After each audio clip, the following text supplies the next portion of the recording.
Very good morning. We're glad you're still with us here on Morning at NTV. I can assure you we've been handling the fire extinguishers and trying to calm the fires here that, of course, imploded as a result of that discussion about democracy and seeing exactly how Uganda is faring. I do hope the discussion continues out there, but most importantly, be democratic, even in the conduct of everyday issues. There are people who have different opinion, no doubt about that. If they do, it's okay. It is their right. You can agree to disagree, but you should not be disagreeable. Allow me now transition into our take note discussion this morning, rehabilitation strategy for returnee migrant workers. If you were with us at the beginning of the show, we had a preamble where I was very passionate about the fact that there's a lot going on when it comes to the number of Ugandans that are being exported for labor contracts in the Middle East, in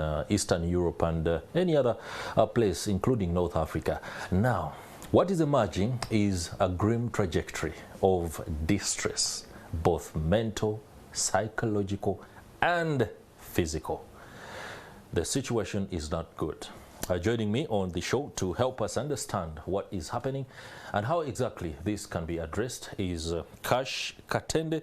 Is one of the organizers of a run that is intended to raise awareness to the issue that the country is grappling with right now. We're also joined by Dr. Paul Nyende, a lecturer at Makerere University School of Psychology. Now, the School of Psychology coming in means there's a lot to be afraid of. Many of the returnees, after the 3 or 4 years of contract work as either domestic workers, guards, or supermarket attendants, have apparently returned in distraught nature. So much so that many have gone mad. What is happening?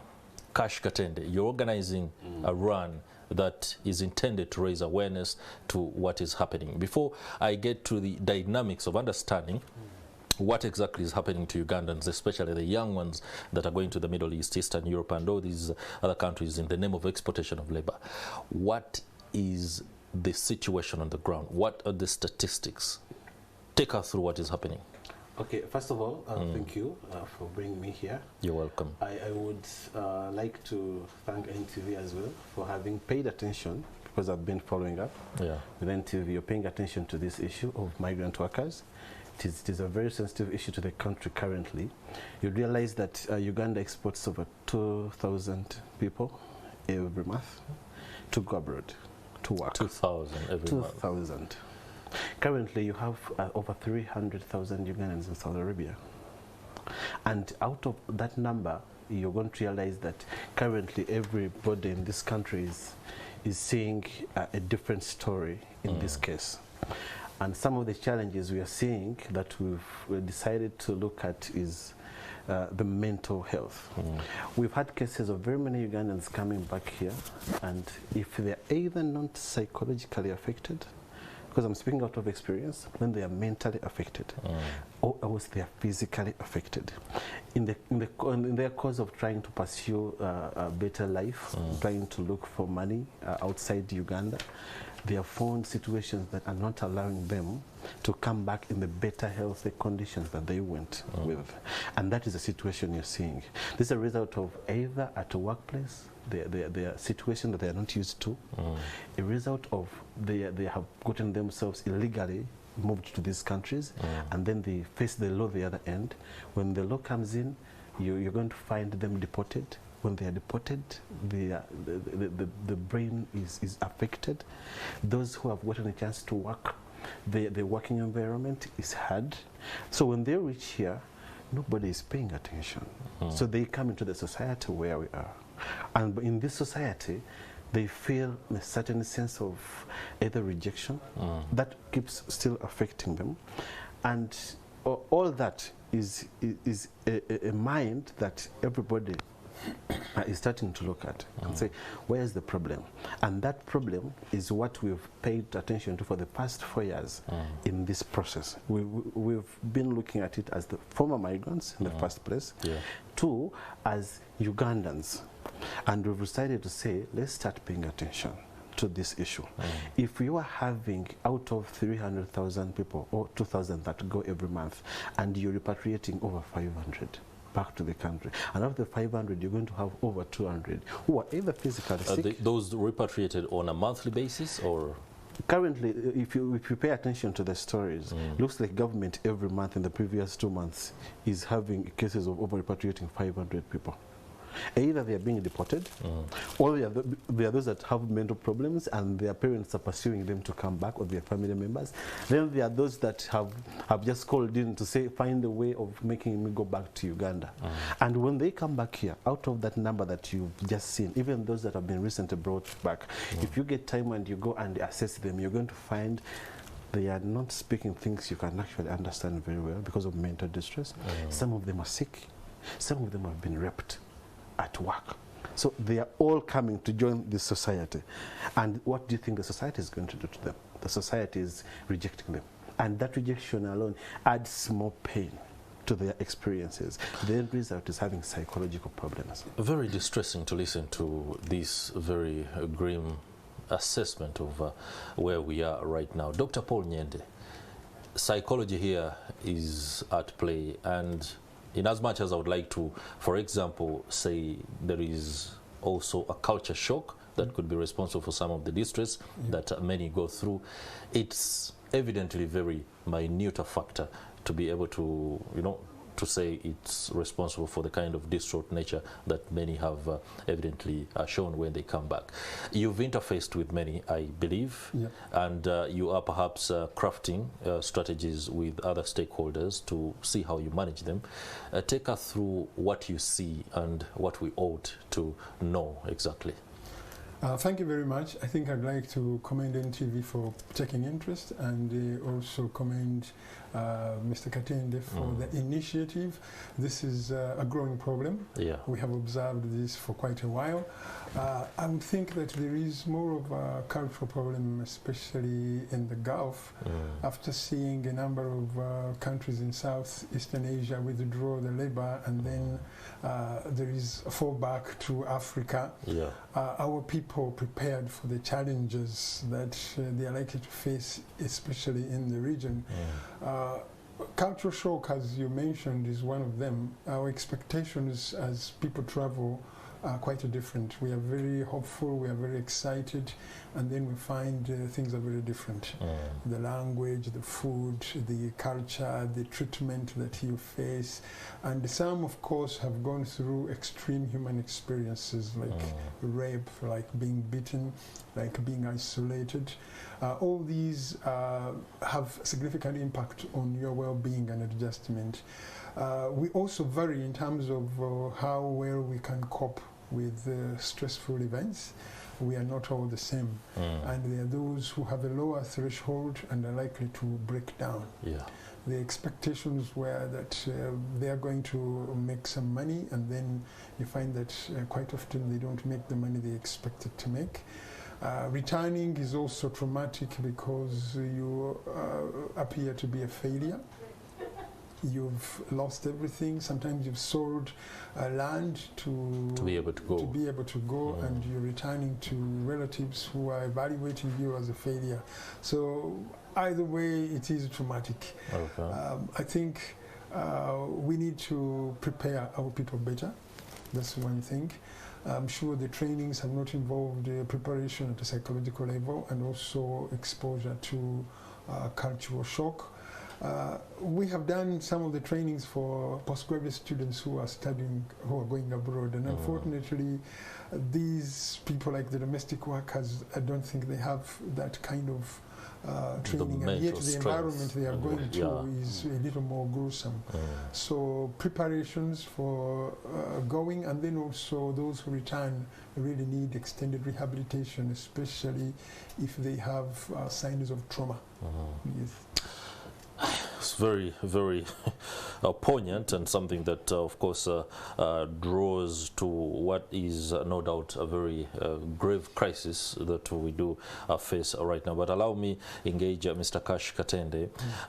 When most of the agencies have often come under spot for how they conduct this particular business, the recruitment and what happens when these migrant workers are taken to these places to work. Apparently, passports are again seized to make it difficult for them to return, so much so that somebody can spend a year yearning to return home because they are unable, for example, to fend for themselves. They have nowhere to live, but because they do not have the travel documents, then it's difficult for them to come home. I do not know whether the engagement has allowed you enough leverage with these companies and agencies as managed or regulated by government to ensure that that is addressed, the fact that people's travel documents must be available for them. Okay, thank you. The idea of rehabilitating migrant workers, we initiated it in 2019. The migrant workers have their own associations, so they sat down and saw their friends going through a situation and nobody was paying attention. So in 2019 we came up with a migrant workers run. In the process, through COVID, the cases were very severe. The cases became very severe. So this year we decided to make it stakeholders run. Why stakeholders? We realized the issue starts from the way maybe government is doing it, the way the recruitment companies are doing it, the foreign missions, the regulation approach of the foreign missions, then the way our Ugandan embassies in the other countries are also working around this issue. So as migrants and migrant stakeholders, we all came together to involve the president, to involve the State House, to involve the Parliament of Uganda, to involve the Prime Minister. This run the chief runner is going to be Honorable Prime Minister. Purpose is everybody at this level should come in. The question we're all asking ourselves is, who is not doing the right thing? Is it the companies? And we've engaged the companies. We've asked them to come in through the associations to answer some questions from those that are involved. We've asked the Ministry of Gender to come in and answer some questions. We are asking the reverse migrants that are already here, and then the general public to come in and ask the questions, and we get answers. Because recruitment companies will give you reasons for what they see going on. The migrants, the other side, will give you the reasons. Then the returnees will give you their reasons here. We have a situation, again, there is an association of special returnees association, that is for Iraqi and Afghan migrants that went to work in Iraq. They went there expecting $60,000 per year. Literally, they were given $5,000. Imagine after 2 years, someone gives you $5,000 and seems like nobody is speaking that interest. But when you look at the mental health of someone who has been subjected to a militant situation for 2 years, and then they get back here broke. Then you look at these other people that are also exported by recruitment companies to go to work there. You look at recruitment companies saying they prepare them. And I like it when Doctor said, our experience with training centers is the area of psychological and mental preparation. Because we realize maybe this part has not also been paid attention to. That is someone having the mental threshold required to go and work in a closed environment for 2 years without getting out of that place. So for us to avoid the cases of people falling from buildings down. And that's a situation that maybe recruitment companies haven't also paid attention to. And we are all bringing this to the attention of the general public and the country, that some of the problems we are having in labor migration, both internal and external migration, as a result of the preparation process, a result of the managers of the process, a result of maybe the migrants themselves. And then at that stage, we need to agree, should the system be revived? Should the process be well managed? Because government...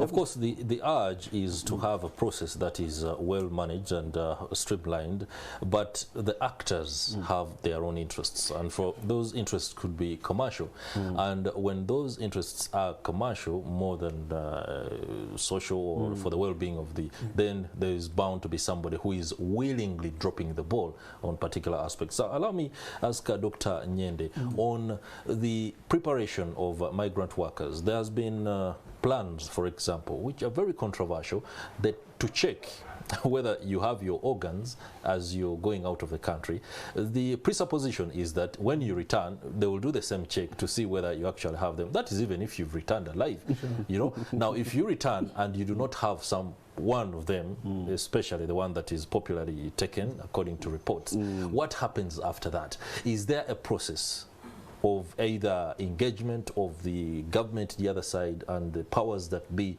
to follow up and bring perpetrators to book? Or, like I was saying earlier in the program, it's a case of Uganda continuously looking at not wanting to look the gift horse in the mouth because they are giving us this opportunity, so do not criticize anything.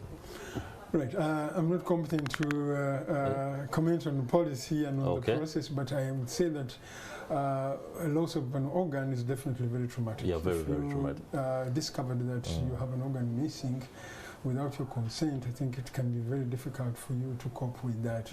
And I think also my focus would be on preparation of people at a psychological level, and also the engagement in a rigorous selection process, so that we have people who are resilient enough to work in those kinds of situations. Very relative. Yes, because we are different. We have different thresholds. That's right. When subjected to stress, some people will crumble while others can thrive. So psychological tests can actually separate those who are more resilient than others. And I think we'd be sorting people based on that, so that we don't have people debilitated mentally, people getting very severely depressed to the point of attempting suicide or committing suicide, people experiencing anxiety and panic attacks, and most especially the post-traumatic stress disorder, which is very difficult to manage and overcome. Very difficult. It may persist for years and completely devastate the individual. Okay, allow me, you said you won't be commenting on policy, no doubt about that. I also realized that I perhaps asked the wrong question to you. But you've dealt and interfaced with many of these migrant workers. They've told you stories of what goes on. Take us through, what is this torture trajectory that they go through? Let us understand, because when he says that keeping somebody in an enclosure for 2 years is traumatic, and then for you say there are some that can actually thrive than others, then the debate is a bit, you don't know where to begin. But tell us what happens, for example, the moment most of these girls and boys reach the airports and then they are distributed to the various workstations that they've been told they are going to work. When you've spoken to them, what have they told you? I think first of all, what destabilizes a person and disorients you is your taking away your documentation. Because it brings a sense of loss of control. Without this document, you're not in control. That's right. That's the beginning step. Then secondly, of course, the restrictions in terms of movement and in terms of communicating with others. So you are isolated, and one of the things that's devastating for humans is isolation. Once you are isolated and you lose sense of control, it is a stepping stone for mental health problems. That's where stress begins, depression, anxiety, and PTSD. So it is inhuman to isolate somebody. And today, in the world of modern technology, phones are part of us. You've lived with your phone for many years, and then all of a sudden you can't even access. You can't access an SMS. That is very devastating. It's just like if you left your home and your phone home today, you'd be disorganized. For the whole day, you won't really have. So you can imagine what happens to this individual. You can't communicate to your loved ones, and eventually, some, of course, go through extreme experiences like beatings, like sexual abuse, and generally discrimination. You are isolated from the family itself if you're a domestic worker, and you're treated less than human. All these can eventually sum up to post-traumatic stress disorder. It may not be a specific event, a specific traumatic event, but prolonged exposure. 2 years of ill treatment eventually can break you down. So those are challenges we've seen. Okay. And if you were to put figures or a statistical abstract to this, he spoke earlier about the fact that you said 10,000 on a monthly basis, we take 2,000, so that means in a year around 12,000 to 13,000 people on average going. When the documents are reviewed and seeing those who have been either deported, there are those whose contracts have run out and are returning genuinely back home, and they've chosen not to continue with that kind of work. And then there are those that are returning as a result of inability to handle the conditions. They just want to get back home, and that is it. Put us through, let us understand the numbers, because it will help the viewers there also appreciate whether it is actually worth taking a child or even advising one to go to the Middle East to be able to work. I will pass over the question of the numbers to Mr. Katende, okay, because no he's doubt. dealing directly with the returnees. Yeah, right. Only that I just want to comment that many coming back is a very difficult experience, because you're returning to being evaluated by others as failure. But Mr. Katende will be more competent to talk about the statistics. Okay, no doubt. Mr. Katende, the question is thrown to you. Chris, let me tell you something about labor migration. I call it labor migration. Labor migration. Yeah. Last week, in the past 2 weeks, I think you've received over 170 Ugandans in 2 weeks. And if in 2 weeks you've received those that are on record, because there are those that have just been brought back by their parents. Hey, my apologies, you're going to have to do that in 1 minute. I'm sorry. Okay. There are those that have just been brought back by their parents. Yeah. So literally you're having over 200 to 300 people returning home. The funny thing is, these people after returning, they can't fit into society. Actually, they ask to go back, which is also a psychological issue that is coming in. They ask to go back because the society rejects them, most especially if you fail to work, the money maybe has been stolen by a family member. So that experience is hard to deal with until you actually ask until there's someone who is willing to spare time and speak to you about it, to deal with your mental and psychological health. And that's the purpose of the Rehabilitation Center that we are calling out for people to come and run for on the 2nd of October 2022 in Kololo. Purposely to give room to our brothers and sisters, because the issue of leaving the migrant workers' mental and psychological health that only government is hard. No doubt about that. Katende, thank you very much for updating us on what is going to happen in terms of the migrant workers run. Just give me this. Let me have a look. Migrant stakeholders. Okay, this one has already bought that ticket. No doubt about that. We shall be sharing a little bit more detail. I've given it to on. Thank you very much. I'll be sharing these details on my Twitter page so that you can get in the know of exactly what that is going to happen. Allow me now pay thanks to Dr. Paul Nyende and Katende for that information and perspective on the plight of many Ugandans.